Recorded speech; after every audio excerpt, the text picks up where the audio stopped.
Welcome everyone to the For His Name's Sake podcast, where we talk about leadership skills that this generation can use not only in their school, church, and community, but also their entire Christian walk, which is what we're most concerned about. Today with us, we have Arron Howard, the youth pastor at Parkers Chapel FWB Church here in Greenville, North Carolina. And I met him right across the hallway in this building when I was in 6th or 7th grade. Yep. He was with Southeastern at that time promoting, and I was in 6th grade, so I wasn't really looking for a college. But I remembered him because back in 23 is when we reconnected. Mm-hmm. I was like, I know that dude, but now he has a beard. Yep. And he wears glasses. Yep. But I still recognized you. And so we reconnected, and then I think we went out to eat at National that year. Oh, yeah, man. And then we just became close friends since. And he's really been a help and blessing in my life. So thank you for all that. Absolutely. And likewise, man. Yeah, and I'm glad we met. But just tell everybody, a little bit about yourself and your testimony. Yeah. Like you said, my name's Arron Howard. I have the privilege of serving as a student pastor at Parkers Chapel. I'm originally from East Tennessee in a small town called Irwin. Grew up there. I grew up in a wonderful Christian family, going to a great church there, Evergreen. I went to public school, but it was an awesome experience all the way around. I still remember I got saved the night before my 7th birthday. I could take you to the exact spot in my childhood home. I still remember the retro love seat my parents had in at the time. I remember kneeling there with my mom and her just leading me through how to know Christ as my Savior. Mm-hmm.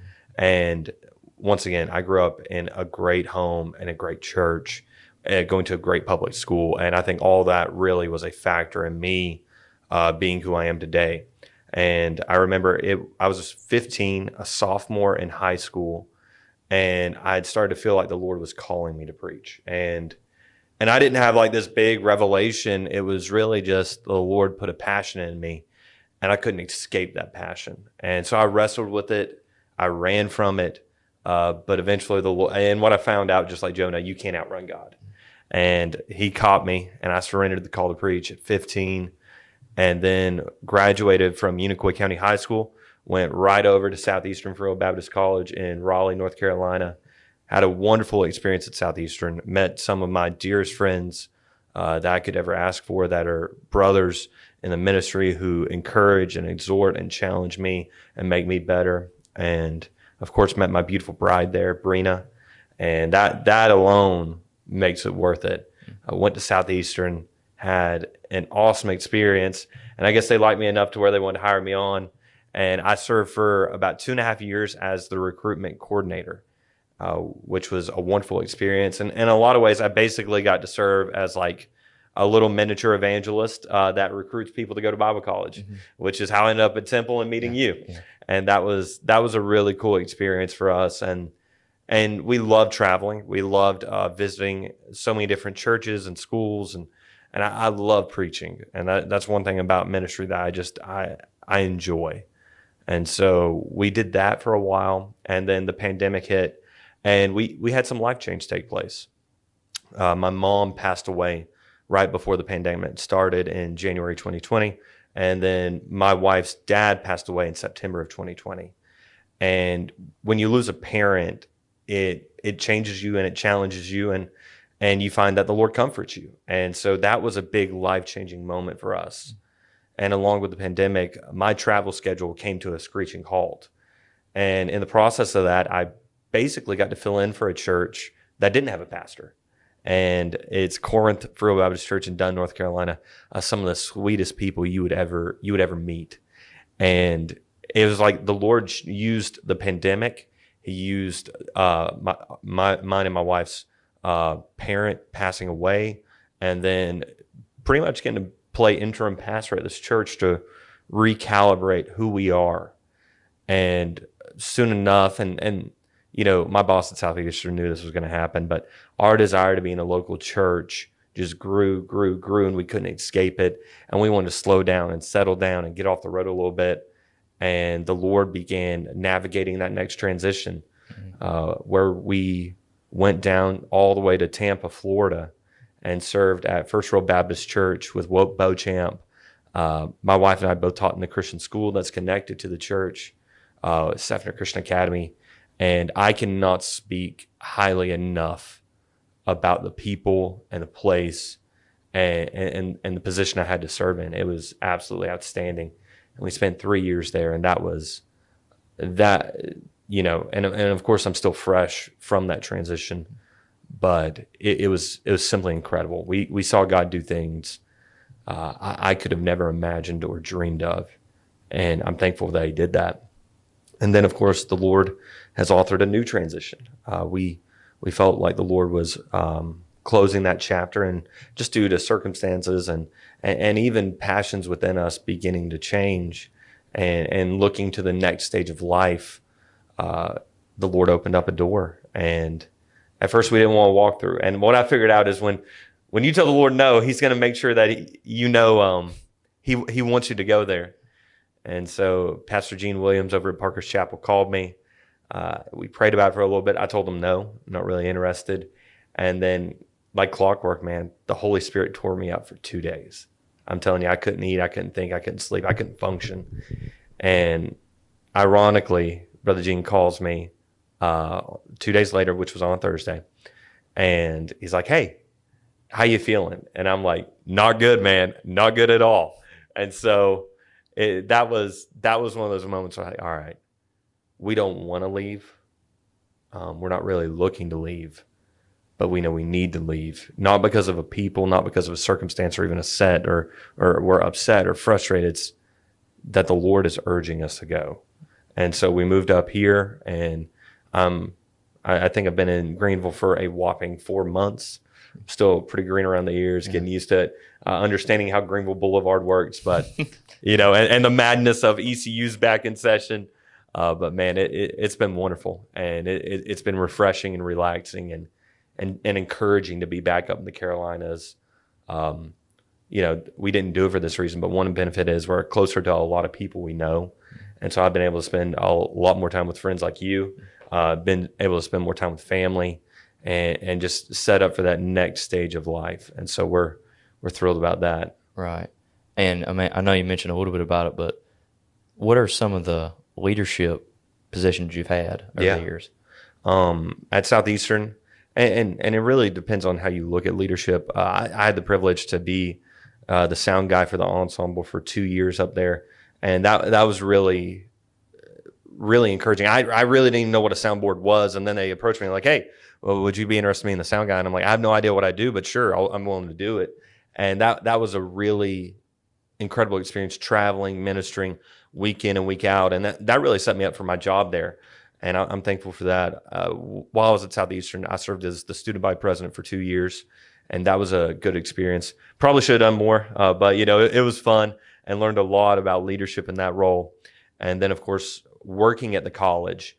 And even though I was low man on the totem pole, I was just the recruitment coordinator, getting to see how events like Youth Aflame, which, 600-700 person youth conference is set up and organized every week, looking at how all access days, the basketball tournament, and so many other events are ran, and getting to really see behind the scenes element to that was really a blessing, because not only did I know how to lead it up front, I know how to organize from behind. And that was a really awesome thing. And then, of course, being a youth pastor and to see, especially in Florida, the growth we had. Mm-hmm. The leadership there was, I was stretched in many ways, because we would grow, and we started with about 15 teenagers.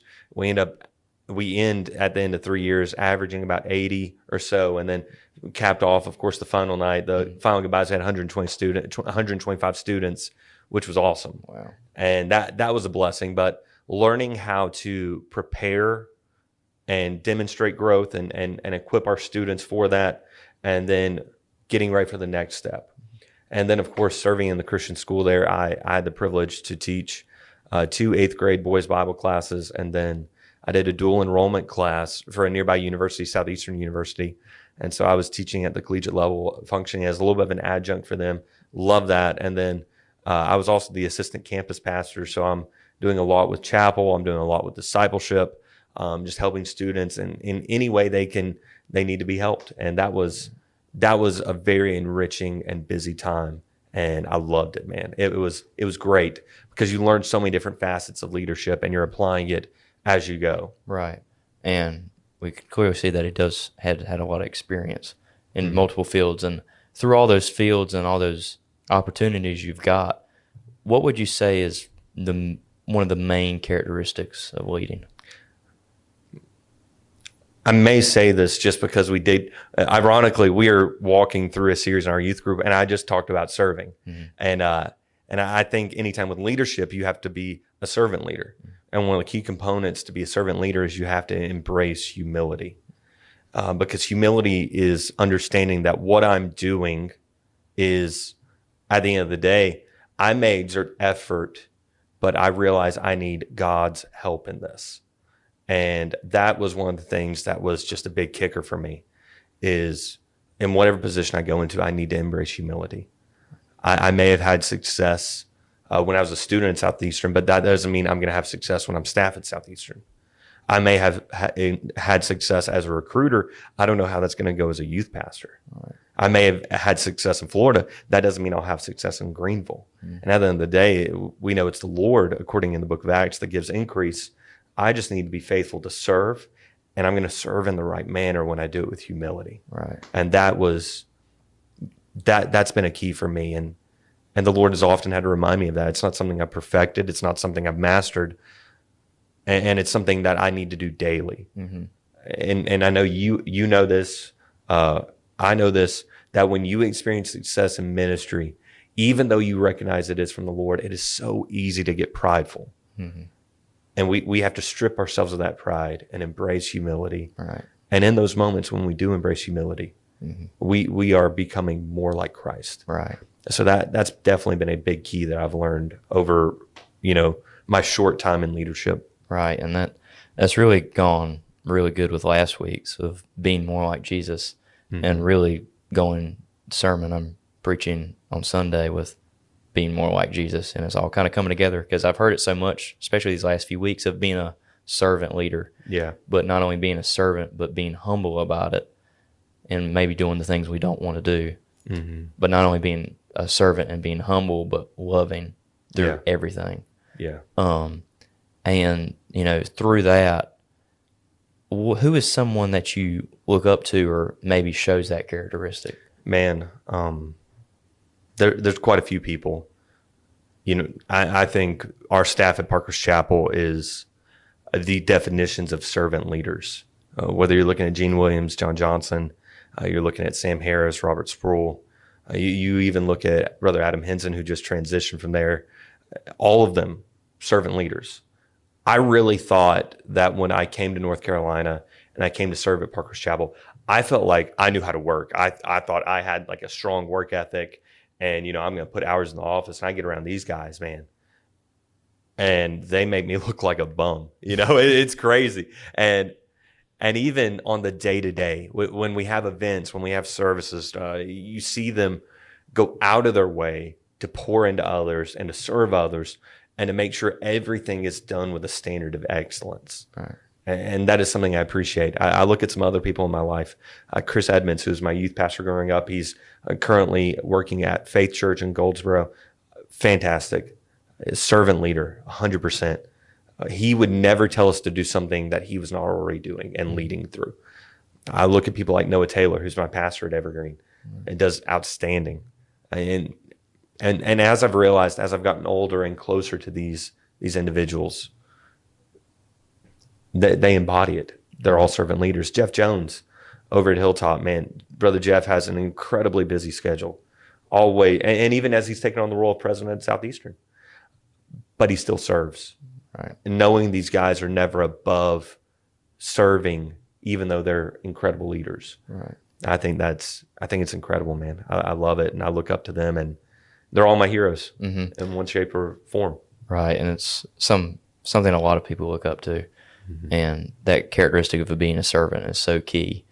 And I think, with your story, and you mentioned a little bit about it earlier, but the step of faith that you took from going to Southeastern and traveling with the school and then going all the way down to Tampa, Florida, and then coming back up to North Carolina. It's a lot of transition within 5 years. Yeah. So tell us just a little bit about it. And I know you mentioned it earlier, but what really went into all those transitions?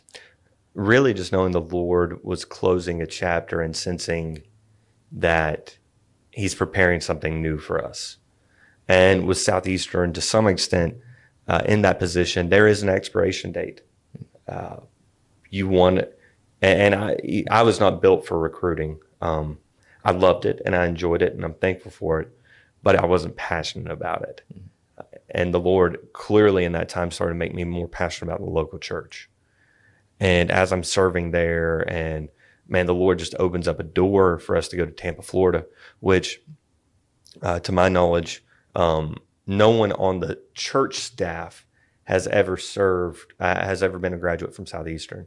It's an incredible Free Will Baptist church, and I would encourage you, man, they are a unique anomaly congregation because it's really a West Virginia, Ohio, Kentucky-style church in the heartbeat of Tampa, which is a very urban city. And so the dynamic there is so unique. And I remember, and it's just cool how the Lord works stuff out. I remember we went down there for an ensemble service. First time the ensemble's been there in quite a while. And we're down there and we're touring the campus. And they have a beautiful campus, man. Church building, school buildings, just a wonderful setup. I loved it. It was one of my favorite things to drive on campus there, to see the gate roll back and then you go on campus. And I remember telling some of the guys, like, we're walking around taking the tour and be like, dude, how cool would it be to intern here one day?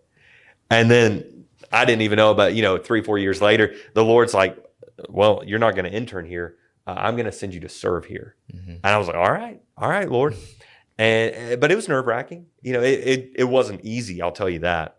I'll never forget. I got the phone call from Pastor Will Beauchamp asking if I'd be interested in applying for the job. And we began to pray about it. And I remember I got off the phone with him.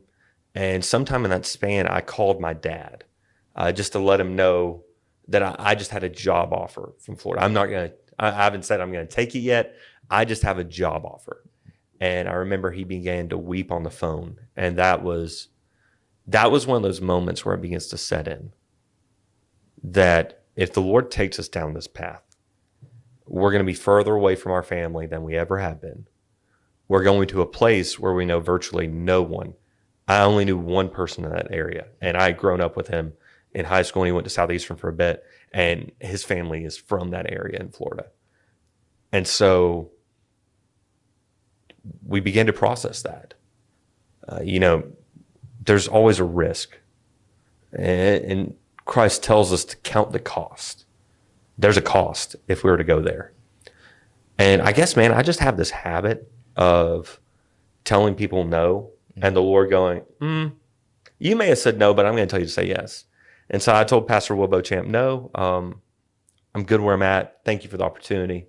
And months later, I call him back and saying, hey, can I put my name back in the hat? And in every single one of these transitions, the Lord, he just lit a fire in my soul for that ministry. Mm-hmm. I couldn't escape thinking about it. I couldn't escape praying about it. I couldn't escape watching some of their services.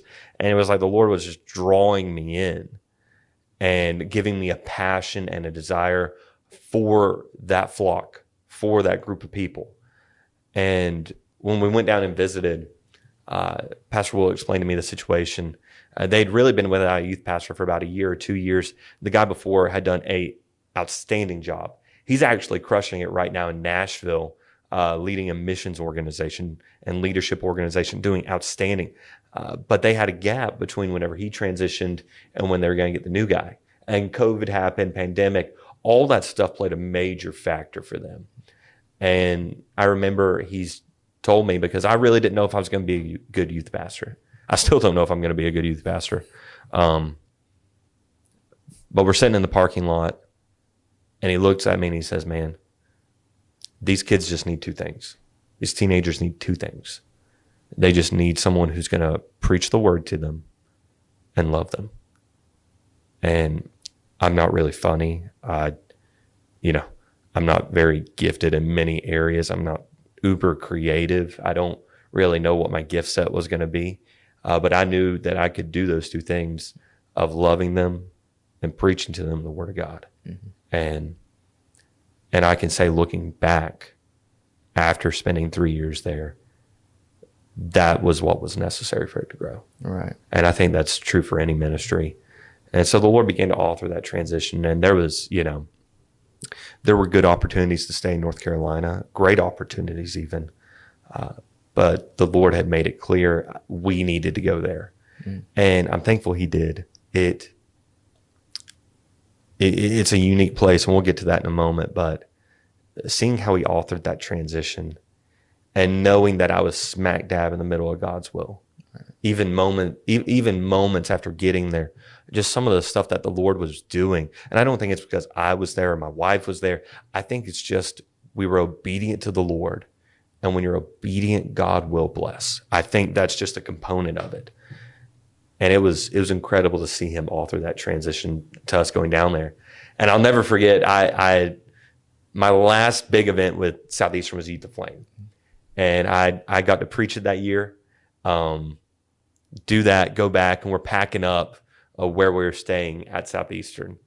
And I'll never forget, the U-Haul comes in, we load it up, and we're going down. And to be quite frank with you, I've never been one who really struggles with anxiety, but I felt like I was under a crippling amount of anxiety.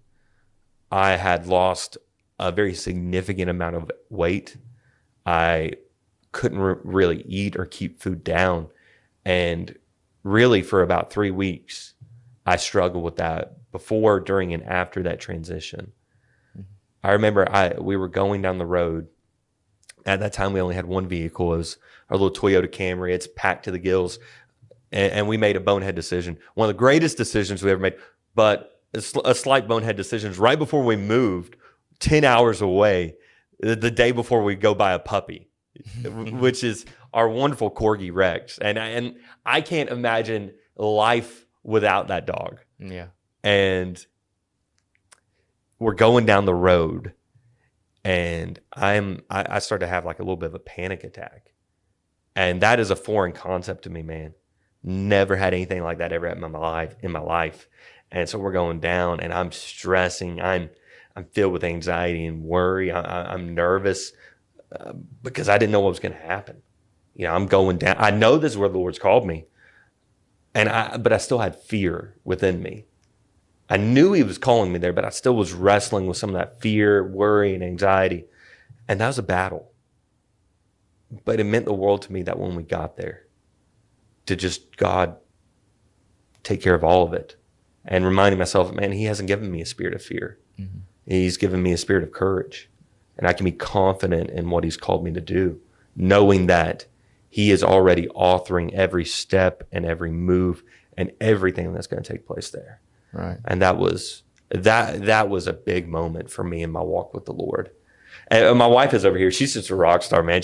And she came from a military family, so she has a military background. So her entire mindset was, home is where, and it sounds cliche, but home is wherever I'm with you. Mm-hmm. And so we're loading in the car, and she's amped up, man. She's ready. Yeah. Whereas I'm, a nervous Nelly. I'm a worried wreck, and she's over here, and man, she really blessed me in that time, helping me with that.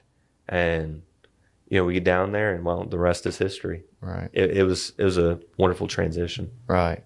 And I remember, so when you came back up to Greenville, mm-hmm. I had heard it hinted a little bit from Brother Gene in like a sermon I was listening to, and I was like, And I remember we did a Zoom call with the class. Yeah.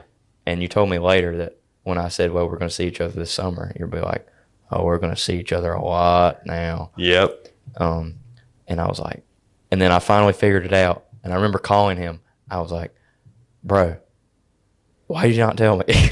I'm like, why are you keeping this from me? And then he was like, surprise. But for me, and I know it was just God working, and it's amazing how we went from meeting here, mm-hmm. full circle, about 5 to 7 years later. Yeah. Sitting right across the hall. Oh, yeah, man. Which I think is just amazing how the Lord works. And, you talked about that transition. So you grew up in at Evergreen Church, Tennessee, came to North Carolina. Yeah. Now you're down in Florida, Sunshine State. Oh, yeah. So what was the difference that you saw between up here, not only you could say with the youth aspect, but just in general, what's the difference between it down there in Tampa and up here in North Carolina? Everything was completely different. And even down to culture there is different. I grew up in the buckle of the Bible Belt. I would say Greenville's in the buckle of the Bible Belt. And you go there and even though you're in the South, you're not really in the Bible Belt anymore. And so the culture was completely different in numerous ways, down to priorities. And part of being in Florida, you mentioned the Sunshine State, sports are year round. So some people and some youth pastors, man, they struggle with fighting sports for like seasons. I got kids who are in the spring playing full tackle football. Like that's what they're doing. And it was unique in that capacity of learning how to minister to people in a very different culture that I didn't grow up in. Even church culture is different. And there's every taste of church down there. Whatever you're looking for, whatever slice of pie you'd like, they got it. And that was unique. And even seeing how churches function together was different as well. To some extent, and I don't want to paint this with a broad stroke, but at times in North Carolina, because we live in such a gospel-saturated area, some churches can get focused on building their own church instead of the kingdom of God. Right. And they want to accumulate numbers, and they want to accumulate buildings, and et cetera. And none of those things are inherently evil, but they're doing it to build up their own kingdom. And they're looking at what they have. And instead of looking and seeing what is effective for others and encouraging others, at times it's looking at others with a critical eye. Right. Whereas down there, I'm interacting with churches I never expected to interact with, people who have very different theological views than me. Yet we're all under the same banner. And I'm not worried about how many they have. They're not worried about how many we have. And we're sharing our wins, we're sharing our losses, and we're rejoicing with one another.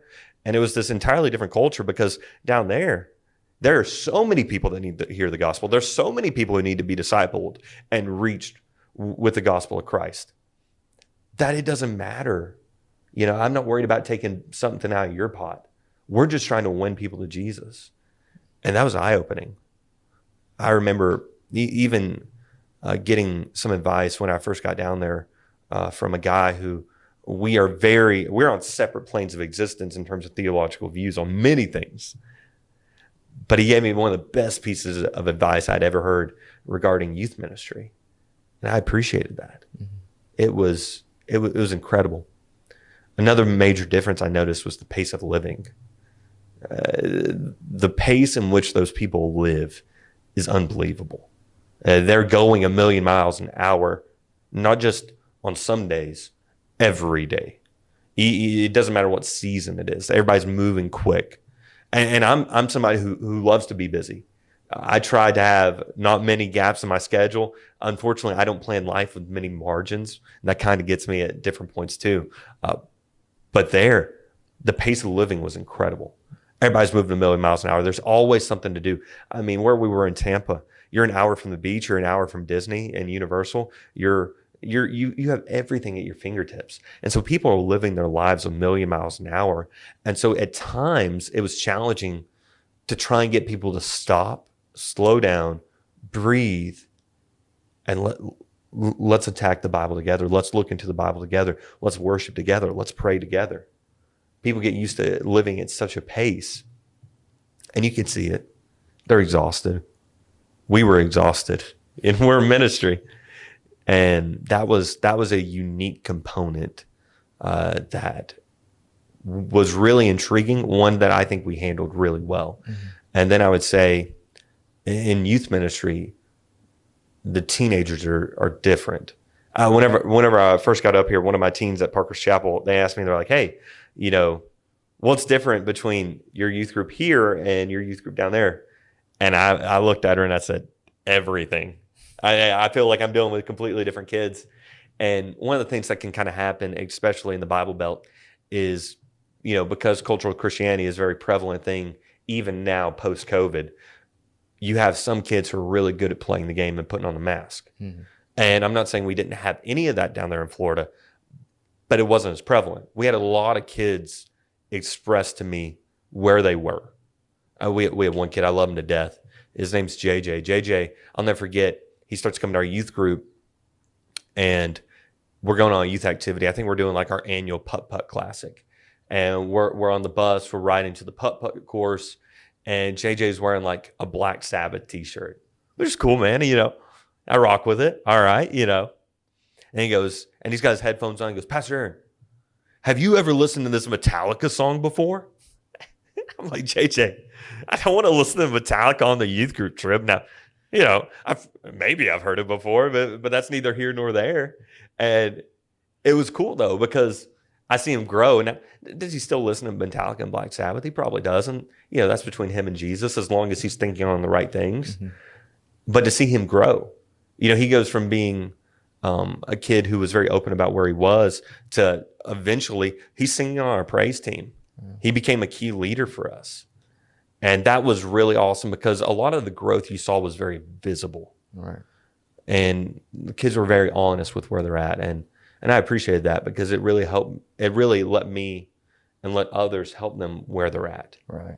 That was a great experience in that regard. And to some extent too, it was good to get away there because at least for the Free Will Baptist, there's not many of them in Florida. Right. Where I was in Tampa, my closest friend who served at Melbourne at Graceway Church, he was 3 hours away. Wow. You got another guy who's about 3.5 hours away. One of my friends in Alabama, he's like 10 hours away. So we got down there.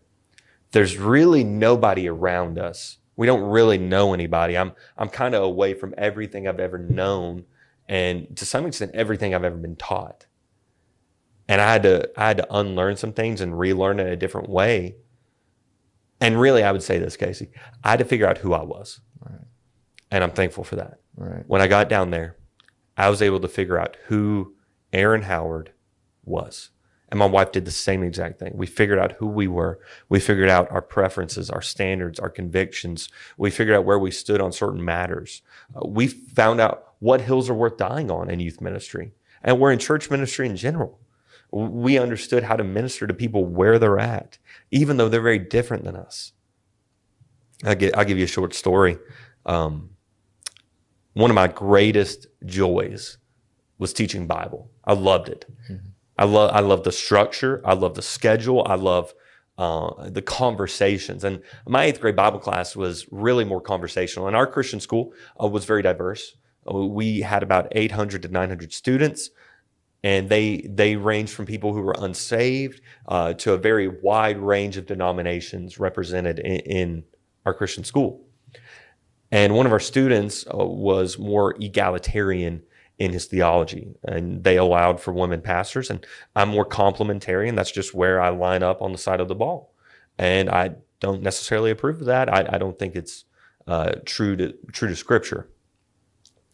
And I remember in Bible class, he was asking me about it, and I always want to keep the conversation open. I think the best thing we can do for students today is create an atmosphere of discussion where they can ask the tough questions, and spiritual conversation becomes the norm. Sermons are vitally important, and I preach every Wednesday night to our students, and I teach them on Sunday, but we have to create an avenue for conversation. I was reading a book, and it talked about how good preaching leads to decisions, but good teaching leads to questions. And that's what we encountered a lot in my Bible class. And so he's asking my thoughts on women pastors, and also learned how to share what I believe to be the truth in love. And just say, well, I don't necessarily agree with that. My theology doesn't permit for that. Yours may, and that's okay. That's between you and the Lord. But I don't necessarily agree with that.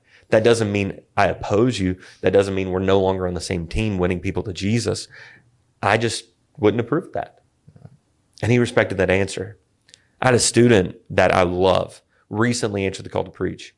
And me and him were talking after, and he's like, Pastor Arron, why didn't you kind of like blow him up? Why didn't you attack? Why didn't you drop the hammer? I don't think that's my place to do that right there. I need to show the truth in love. I need to be strong enough to where I'm gentle in how I lead. And then just be honest with where I'm at and where he is. Mm-hmm. And the coolest thing ever, a couple weeks pass by, guess who shows up to our youth group? Mm-hmm. That student and his siblings. The reality is, if I would have dropped the hammer and crushed it and gave him all the reasons why I disagree with him and why he's wrong and et cetera, he probably would have never showed up to my youth group a little bit later. Mm-hmm. And I think that was a valuable lesson for me. Right. Because Arron Howard, fresh out of Bible college, would have dropped the hammer. I had all the zeal, but I didn't have the compassion. All right. And that was a major moment for me where the Lord just showed me, like, hey, love others, speak your truth, but do it with love. Right. And so the culture was very different, very unique, and I thoroughly enjoyed it. Mm-hmm. It was a reality check that not everything's North Carolina or Tennessee. Yeah. And people are different. Mm-hmm. And that's a good thing. Right. So that was awesome. It was very different, but I really enjoyed it. Right. And through all that transition and all those stories of the kids in each, mm-hmm. and you think about the hard decision you had to make, mm-hmm. And this is in closing, it makes me think of that we live by faith, not by sight. Yeah. Because you had no clue what you were going to face. Oh, no. Either, firstly, being the promoting and traveling with Southeastern for those 2.5 years, mm-hmm. but then going down to Florida. Yeah. Going into a whole new ball game. Yeah. As you said, completely different environment. Yeah. And then coming back up, you had no idea. You couldn't see what was going to happen. No. But you had to have the faith through it. Yeah. And as you've been through all that transitional and really in a short amount of time, if you think about it. Yeah. What would be advice you could give to someone else trying to make a big decision like that? Yeah. I would say first and foremost, in the words of Joby Martin, who's an incredible pastor, God rarely calls us to the comfortable, but he often calls us to the challenging. And when you understand that, embrace the challenging. I had no means to leave Florida. I had no desire. I wasn't looking. Truthfully, I didn't want to. With how great the ministry was going there, how the Lord was moving, blessing, and doing, I didn't want to leave. I had no desire to leave. I wept. I can't tell you how many times we had a tradition with our students where a lot of our older kids, we go to Chick-fil-A after service. That's just what we did. And I can't tell you how many times when we're going through the process of praying about that transition, I would get in my truck and I would cry the whole way home because I didn't want to leave. I love those kids. I love that ministry. I loved where I was at. I loved the pace of life I was in. I felt like I was clicking on all cylinders. I can't even put into words how wonderful it was. But soon, and clearly the Lord put it within my heart that it's time to make the transition. And Parkers Chapel is an outstanding church, but there's challenging aspects to it. Mm-hmm. I'm back in the Bible Belt. I'm back in a very gospel-saturated place. I don't have a Christian school that I believe is a very, very incredible tool for the church and for youth ministries. I didn't necessarily have a Christian school to pull from like I did down there. I'm coming into a very strong youth group that has a rich legacy. I look at my predecessors with Adam Henson and John Johnson, both absolute outstanding youth pastors. And so it wasn't easy. I mean, and even down to some of the logistics. I'd bought a house in Florida. I'd settled. We had owned our home for over 2 years. Things were clicking really well. There was a lot of pieces to it, man. And it's one thing to move. And when you're moving from an apartment to apartment, don't get me wrong, that is challenging. It's another thing when you have to sell a home and buy a home again in this market. Mm-hmm. So that was, you talk about faith, man. There was some faith involved in that. And I would say anyone who's wanting to make these transitions, remind yourself, God does not call you to the comfortable. There is comfort in where you're going, because where you're going is going to be where his presence is. Mm-hmm. And he's with you everywhere. Right. But remind yourself, God calls you to the challenging. Mm-hmm. And God calls you to the challenging. Right. That way he can utilize you to overcome it. Right.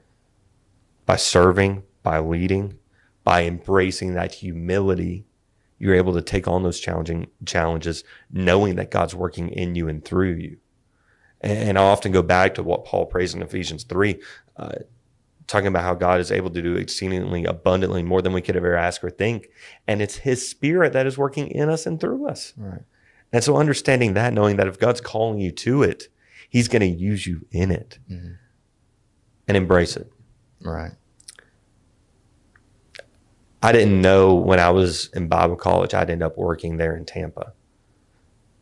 I do believe this: the Lord gives us the desires of our heart as long as we're praying in accordance to his will. Mm-hmm.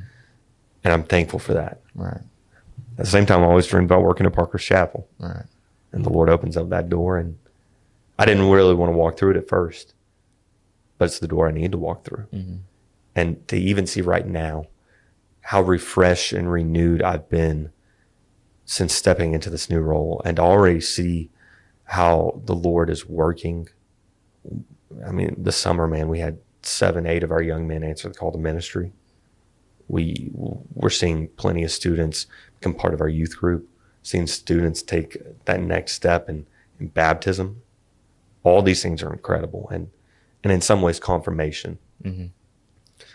So I would say embrace the challenging.